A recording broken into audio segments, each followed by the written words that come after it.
Welcome back to Read the fucking DMG, everybody, for Yeah. this Hey. unexpected evening podcast from No, this Sergeant isn't. Dave. This isn't unexpected. I mean, if we've been doing this for 3 years, this might be That's true. unexpected. This might be status quo now. We're It's just like gonna get it's. together whenever we think about something. But the reason we're doing it at night is because we're discussing Ravenloft. That's why I had to turn on my lights. I wouldn't get scared. Yeah. Oh, oh. But Oh, yeah. it's a vampire. Oh no! Hey y'all, it's me. Um, so the big news today was yesterday we all heard that Watsi was going to announce a book. They're just like, hey, we're going to do another book. Like, what? You haven't even put out the last one you talked about. Which I love in that energy. We need to have that in our company more often. we do have that in our company. People hate it. Like, why don't you finish this one, Dave? Because I want to make the one with vampire now. If I said So, that, people would be like, but I don't want to cure cancer. I want to turn people into yeah, dinosaurs. I want to turn people into dinosaurs. Like, as he's riding a triceratops, it's just like, never mind. Inside joke. But the yesterday Watsi had like a surprise book they were going to announce, and that turns out that book is what is it? Van Richten's Guide to Ravenloft. Which is pretty cool for old fogies like me who've been I've been playing since second edition, right around the time the Ravenloft box set came out, and there have been a number of Van Richten books throughout both second and I believe third edition as well. So it's pretty rad. We figure we would have an emergency podcast in the dark. Oh, oh. Should have And lit one of my candles. I got an organ here. But yeah, we thought we'd figure we'd talk about it, share kind of our opinions. We did some questions real quick to see kind of what people were wanting to know our opinion on certain topics. But yeah, this is a little bit more freeform, because it's an emergency podcast. Whoa. So Sarge, Van Richten's Guide, you read the description of it. Why don't you share everything that this new source book is supposed to be getting? And it comes out what, like in May, like 15th ish or Yeah, something it's supposed to come out in May. Let me pull the listing back up. You should have kept it up. like. Yeah, Sarge, There's a we're lot doing of a cool podcast. stuff in it though. There's talking about at least 200 pages. I had to collect a bunch of different data because Watsi's own listing was a little bit weak, and then they did a presentation, and then there's like pieces of it all over the place. So the big pieces that I recovered in my investigation of this is that there are going to be 30 domains of dread in the Okay. book.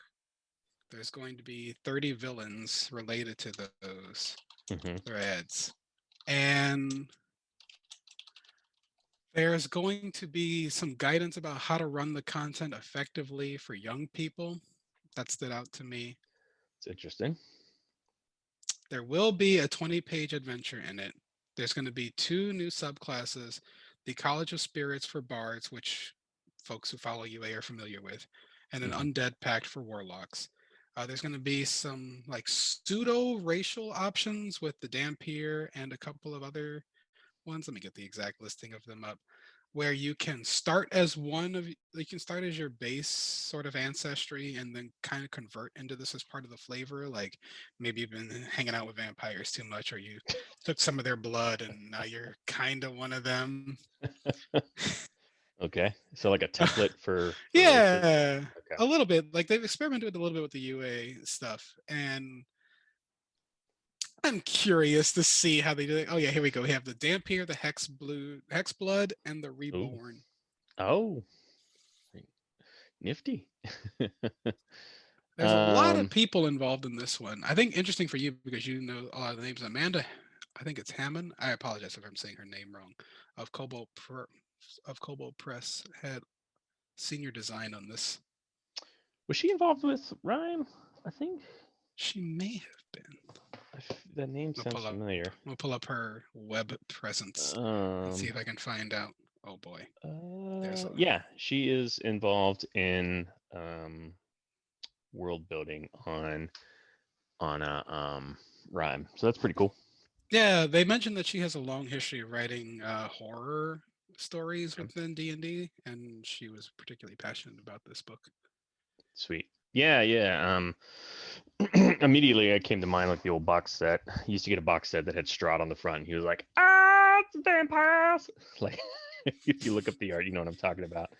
And then White Wolf, I believe, did it. That's under the Sword and Sorcery label with third edition. So you had to get it all through White Wolf when like the SRD was kind of like being used by a lot more major companies. You didn't really have the internet then, so there was no like drive through. I mean, there was the internet, but it wasn't like the internet. It was just like, hi, we're the internet, you know. No, we got Amazon, yay! You know, there wasn't much going on, but White Wolf published those books, and I had a lot of those before I sold them all off. But yeah, I remember those. Two. It sounds very similar to what those previous editions were, which were mostly just outlining the domains of Dread, and then like the big blue, yellow, red map of Ravenloft, which you got big fold out map you got from second edition. Um, it was so oddly colored because it was like navy blue, yellow, and orange with red lines. But it's a cool map. I wish I still had a copy of it. That's what it sounds like to me. And I'm sure if she's like me, she's probably like pulling on that nostalgia, trying to get us old fogies, like who are all mad about all these goddamn Magic the Gathering settings. I No more, thought it please, was please. surprising that, like, we had literally just sort of complained that WotC was doing probably too many source books, and you were saying Yeah. it had the same. You had the same worry about like what happened with TSR, where they were stretching the audience too Oh much. yeah, yeah. So supposedly TSR, like the problem was they became their own competitor. So I mean, because like if you are really into the Forgotten Realms and you buy all the Forgotten Realms stuff, you're like, I don't really know if I want to get Dragonlance too.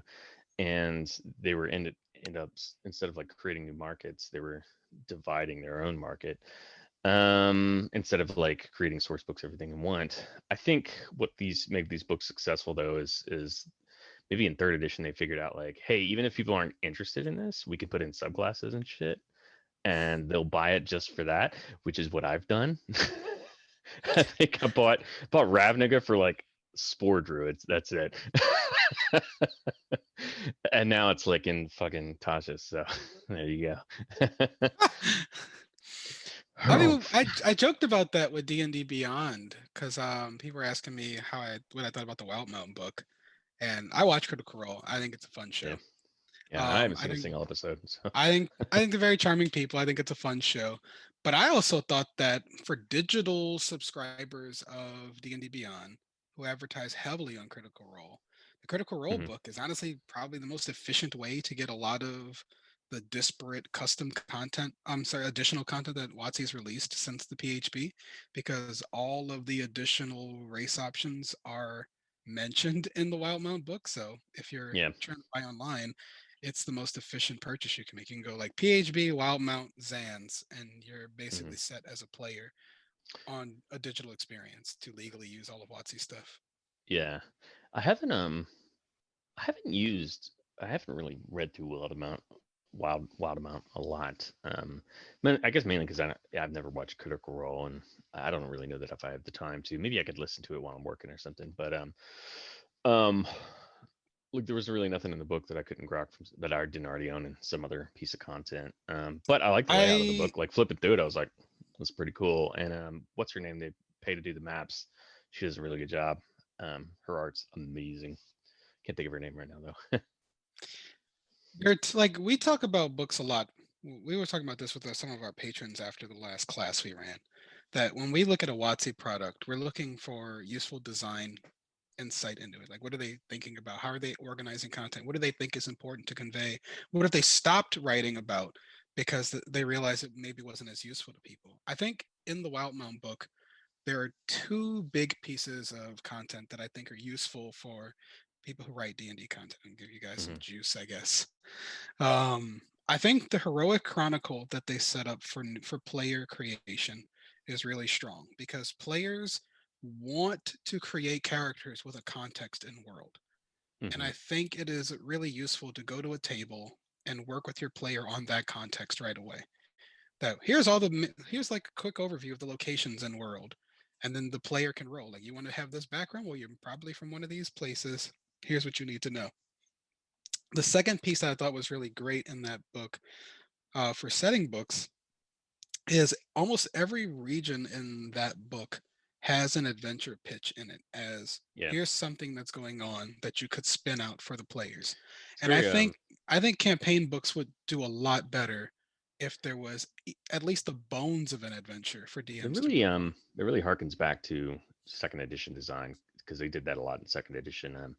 If you've ever done like a Forgotten Realms adventure and you really want to do a deep dive into lore, you go back to those old 2e books and they all would have that. They would be, like blah blah blah blah blah. Here's all the things you need to know about the city, and like, oh, there's a rumor going around that Czar just stealing everybody's tacos. Like what? I literally That- had tacos tonight, so I feel called out. yeah. It's a mystery solved. I want my experience book now. So, to stay on the topic of Ravenloft, what would make the new Ravenloft source book successful in your eyes? What would make you like it? Because I know you haven't always been a big fan of Curse of Strahd, and Yeah, I I find vampire stories to be extremely uncomfortable. This mhm, is not, I don't want to just dunk on Watsy. I mean, enough people have voiced very yeah, valid, very well written criticism about how Watsy maybe portrayed some things in Curse of Strahd. But hmm, it's important to talk about how vampires have always sort of been a stand in for the way men in power abuse that power over people that they hmm, have dominance over, particularly yeah, women. And yeah, Strahd continues to play into this. And I find it very difficult to play Curse of Strahd and participate in the sort of difficult choices of the setting, because a lot of the difficult choices involve appeasing Strahd, which is something I refuse to surrender to in my imaginary games yeah, because I don't have to. and yeah, so yeah. and so Yeah, he's not a good I guy. There's no like if you read down to the core of him, if you look past his ridiculous stat block, you're like, well, you're kind of a shithead, dude. Like if I knew you in real life, I would not like you, and I don't like you as a fictional character. I would play him so annoying. I would make people hate him. He'd be like Joffrey Baratheon. yeah, Like I'd give him just like the worst I think that's voice. the only way to effectively play him is he's not admirable. Anyway, Yeah. I think what I'm interested in with this book is something Watsi talked about, was that they're including guidance for how to handle horror safely at your table. Hmm. Because I mean, people have been through some shit out there, and people don't always want to tell you what shit they've been through. And so, like, you might roll up a horror campaign that might accidentally be about the worst thing one of your players has ever experienced. Yeah. And that's the game. So you need to be able to handle those sort of topics. But Watsi talked about how they wanted to also make it friendly for people who are introducing the hobby to their children. Like, you Yeah. have a young son who's almost at the age where he can engage with D&D. They talked about Hmm. how Scooby-Doo is technically horror, but that's a really palatable way to present horror it's it's always to people. what is it? Is it always a real estate developer? It's always those real estate developers. That's the lesson I teach them. Goddamn real estate developers every time. As they kept saying So on Supernatural. I am actually gonna probably buy this book, and I would probably have bought it even if I wasn't involved in D&D commercially the way we are, Yeah. because I'm curious about the fact that there's going to be 30 domains of dread and Hmm. 30 villains in it, and there's going to be a Yeah. new like haunted house adventure. Like, one, a haunted house adventure is really Yeah. great to run in October because everybody wants to do something a little spooky and they're Yeah. keyed up for it. But 30 different domains and 30 villains to me describes a system, which means that might be Yeah. something that we could build upon for other ideas we have. And I think that's really exciting. Yeah. I'm interested to see how far they go with actually building out. So I don't know how much you know about classic Ravenloft, but generally all the domains are like so if you're brand new to Ravenloft, so Curse of Strahd takes place in the domain of dread called Barovia, but Barovia is not the only location in this world called, well, erroneously called Ravenloft. Really, it's I guess collectively called the Domains of Dread, which is I think they've retconned to say it's part of the Shadowfell now. It used to just exist in its own. And each one of these domains of dread has a dreadlord who rules it, and they're usually a despicably evil person who has done a crime that is so evil that like the evil forces of the Shadowfell or whatever, like what they call them, the powers, the dark powers, have said like, all right, we like you and we're going to give you your own domain. But there's always like some kind of catch. It's like they're in their own hell and they have like a world, but they constantly have to live out some sort of curse that the dark powers create that's always ironic. So Strahd, for example, has to constantly see his love get reborn and have to deal with that shit all the time.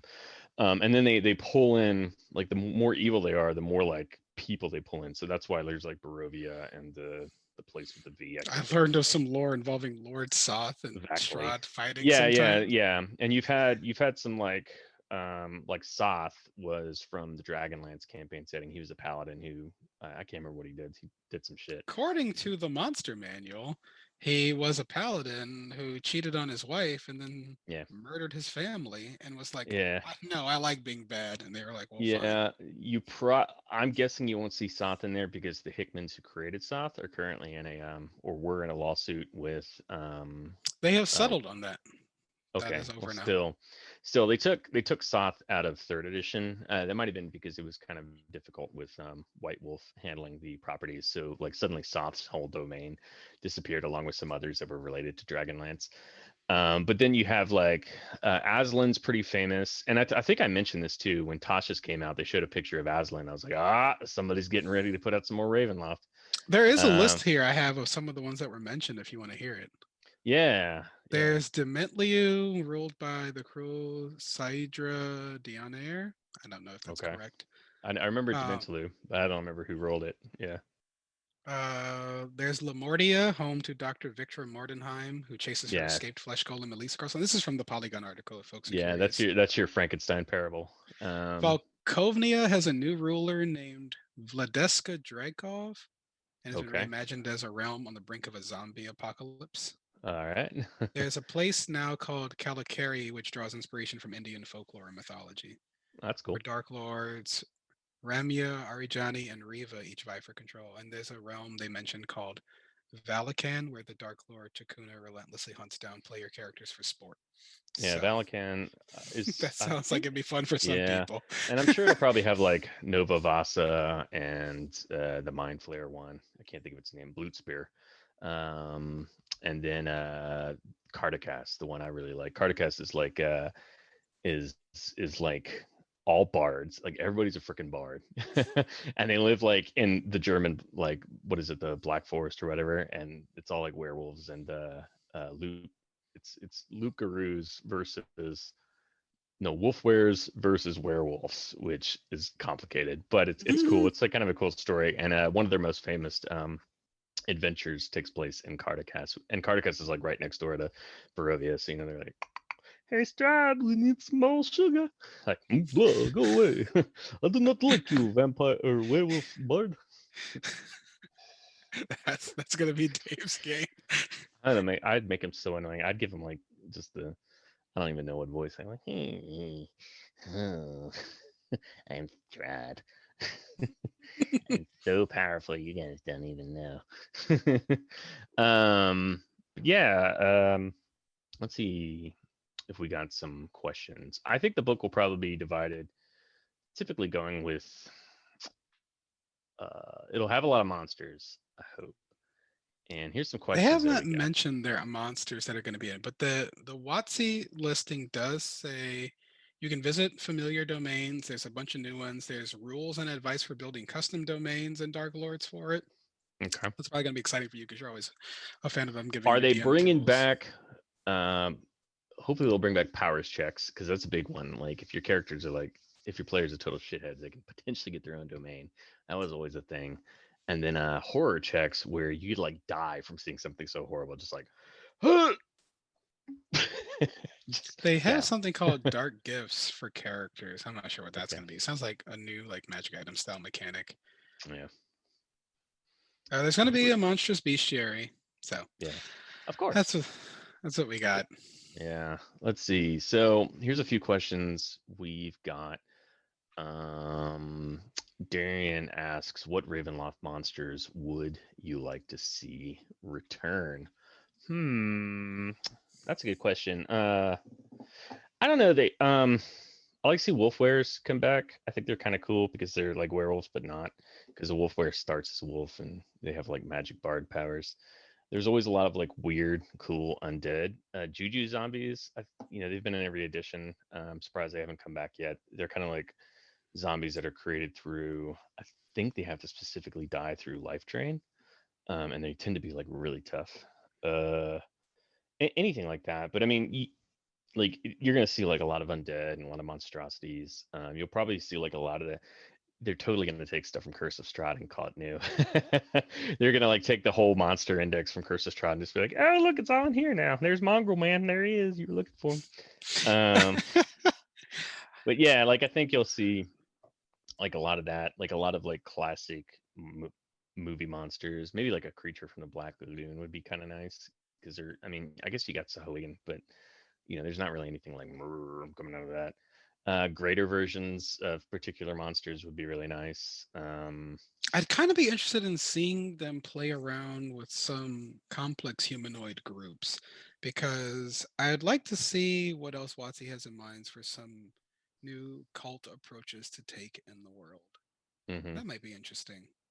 Because like they Yeah, gave us the cultists of the Dead Three in the Baldur's Gate book. It was kind of like a pseudo release for that. yeah. But I don't think they really gave us like an effective way to sort of leverage them in world. Like what's the hierarchy between these three different cults that worship a triad of evil gods but behave very differently from each other? Like the Bane hmm Mercall and what's the third one? Bane Uh, Mercall. Not Vecna. I don't know. I know what you're talking about. It's Ball.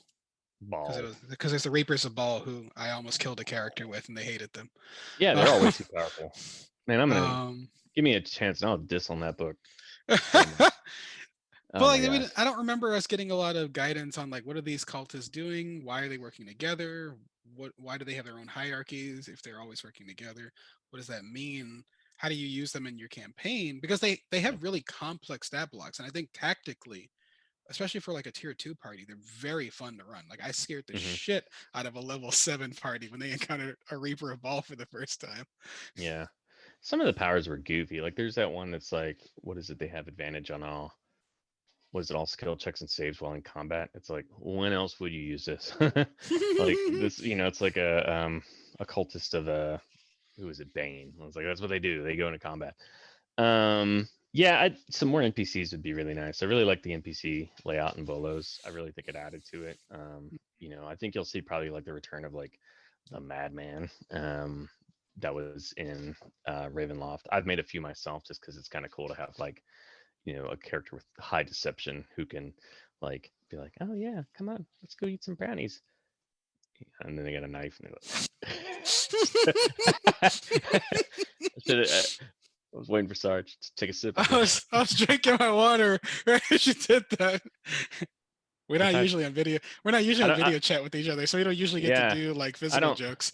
I don't really have like a knife, so it'd have been like, hey Sarge, like, oh no, I've been collated. Reminded me of that woman. I think it was that Austin Powers too. Say goodbye, Powers. um. All right, let's see some more questions we got on the Patreon. Would you use it with Curse or Strahd or instead of it? Man, that's a good question. Curse of Strahd, despite the fact that the villain is despicable, it's a pretty tidy little product. Death House structurally, is hard. we have a lot of Eh, positive things to say about it. yeah. It's pretty. I think like when they were trying out different sandbox styles, like they were like, okay, this one works better than like Tomb of Horrors, which is just like, oh my god, when will this jungle end? I think if Um, you want to run an XP, if you like using XP and you want the players to measure their progress around what they're capable of defeating in a very brutal setting, and you want to use XP as part of your reward system for that, I think Curse of Strahd is the best product that WotC has created.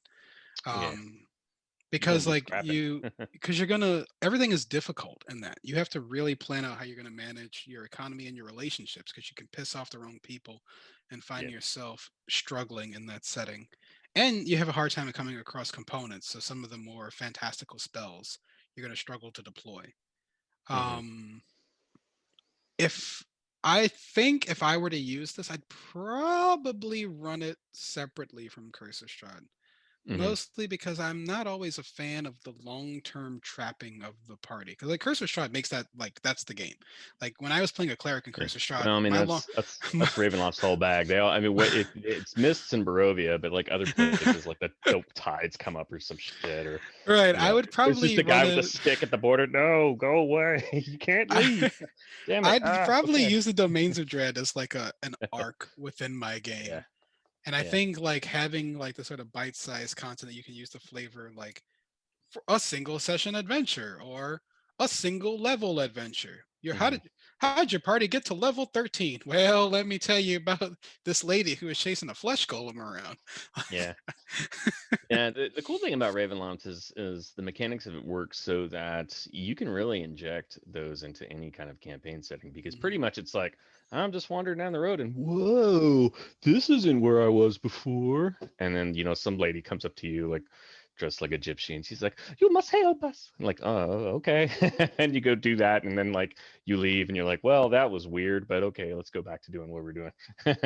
And you really can't do that with any other like of the other campaign settings. Like you can't just suddenly like there's a light from the sky and you're beamed up and suddenly you're in Spelljammer for like 2 sessions and then they just drop you back off. But my wife just dropped Lulu back off. Speaking of children of the night, come here. Children of the night. Oh no. Oh, oh, oh Hello. no. Sarge, it's too late for me. No, go on. You must continue the podcast. Oh no. No, don't worry, I will. I'm out of here. Uh, No, but it was. I think it would be interesting to see what people are doing. I kind of like Ravenloft as a flexible tool set yeah, for people to have a stronger set of controls over because I just think there's way too much consternation around Curse of Strahd. So I think it's a yeah. good. I think it's good for WotC to, from a business point, like everybody wants to still fiddle with Ravenloft. So you see that with them dropping the name and the title, so folks re-engage. But Yeah. like WotC's been trying to respond effectively to some of the cultural sensitivity criticism. They like reminding people don't want them using harmful stereotypes about them in their works, Hmm. or like having people use the G slur in their games for them or whatever. Hmm. And I think it's good for WotC to go, hey, we responded to your feedback. Here's horror and our attempt to bring a lot of people on and make it something that maybe everybody could enjoy, no matter what you're trying to do. And I also think it's good for the game to get back to creating sort of compartmentalized, compressed things for us to expand out into our own games again. I would hope to see that people in fifth edition get a little more comfortable running their own stuff and taking a couple of seeds and running away with their own games again. Yeah. Yeah, I think the published content they've been releasing recently shows that doing they're focused on making sure that people who are busy or incapable of like creating their own content have the mechanisms to run for their tables. I think Rhyme's a good example of that. We talked about that a lot. That'll come up a Hmm. lot when we're talking about their design. But I'm really excited to see what a useful setting looks like. Like their setting books sometimes struggle for me because they're front loaded with a lot of lore for you to pull from. But like Yeah. there's a lot of like like the Ravnica book I think does a decent job. Like it has a starter quest, but then it doesn't really give you like a good set of follow-ups to do for that. Like I'd really Hmm. like an outline for like a mini campaign to run for your Yeah. homies. Yeah, that would be. I mean, that's fortunately. I mean, every domain of dread, and like the next question that kind of leads into what I'm about to say is, Kurt asked, books covering 30 domains of dreads and their lord. How in depth do you think they'll be able to go with each one? I'm guessing a column. I mean, to be honest with you, that's the way it's kind of always been with the domains of dread. Well, maybe 2 or 3 pages, but 30 is a lot. And if it's a 200-page book, It's a it's 256 page book, and I'd say the domains are probably going to get like probably 4 pages a domain at best, maybe three. Like it. Yeah, that's why it was in third edition. Well, they in third edition they split each domain. They give like a blurb in the main main book because the third edition was a big fat book, and then they split them all up into fours and put out like four like Van Richten's guides to, you know, over there. And like it would be like a kind of a in-depth explanation, but also offer some hooks. They didn't.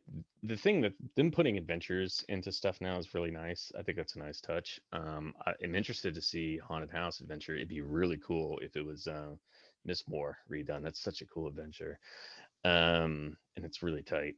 But yeah, it's.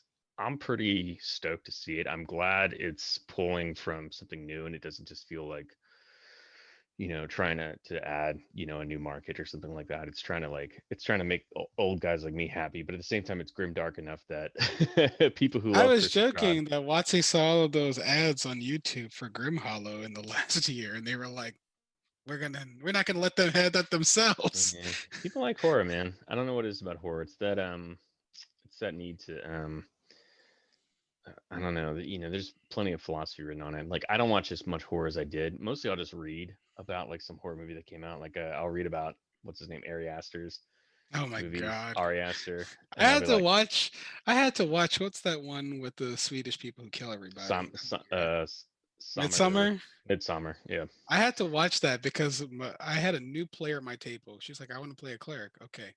I want them to be like a little cult girl. Oh, okay. I want her to be based off of the Harger from Midsummer. That's very specific.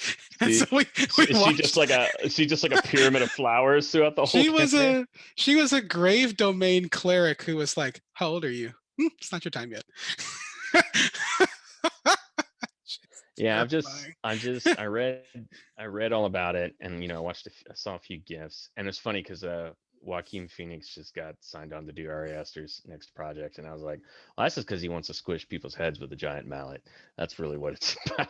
He Because I has a mean, yeah, he it's has a like thing. I read about his movies, and they just seem so like where any other movie would like turn the camera, he's just like, oh no, we're gonna zoom in, Hmm. and it's like, gosh, it's like artful torture porn, I guess you could say. Like if you looked at back like Eli Roth stuff, it was just like there's no art No, I there, think I think just you're trash. correct. He does that a lot. I think that's one of the cinematic tools with the camera movements and the cinematography in Yeah, horror is not letting the audience look away, not cutting to give them a break intentionally. yeah, yeah, and it seems to be like maybe that's just indicative of the times we live in right now, since 2016, and just with and then last, of course, 2020 just being like, well, this is a fucking mess. So, but anyways, I think we're running probably on time. We could talk about Ari Aster movies all day, but horror's, It's not the Read the Fucking DMG podcast. yeah, yeah, yeah. Let's get back to it. Let's talk about talk about fucking D&D and read the fucking D&D. But yeah, everybody thinks this is kind of our discussion about the new Ravenloft book. It comes out in May. We are surprisingly enthused about it. Yeah, well, I mean, I was like, oh, thank God. I And am it's surprisingly enthused because I typically hate horror. My life sucks enough. I don't need horror. it it is really nice to see them, pulling something out and be like, and but obviously, I mean, it's kind of a no-brainer for them too, because Curse of Strahd is such a big seller for them, and it's so Mhm. popular as an adventure. Any poll we've done, people have been like, oh, Curse of Strahd, I love it. Even if they haven't played it, they're like, I like the idea of Curse of Strahd. I'm like, okay. And it's pretty easy to write for. It's got a lot of tropes that they're really going to tackle, and I think it is going to be a pretty good little book. So I look forward to it. I look forward to Candlekeep Mysteries too, which is the next one that's coming out in March. But yeah, anyways, thanks again for listening. As always, make sure to like this video and subscribe. You gotta smash the subscribe button. Oh Or my wait, this is goodness. wait, Every this is time. vampire stuff. You have to drive a stake through the. You have to. Hey Sarge, you have to staple the subscribe button. The sound effect. Staple it, y'all. Oh, oh. Have a good night, everyone. It's- or day or whenever you watch this. Bye.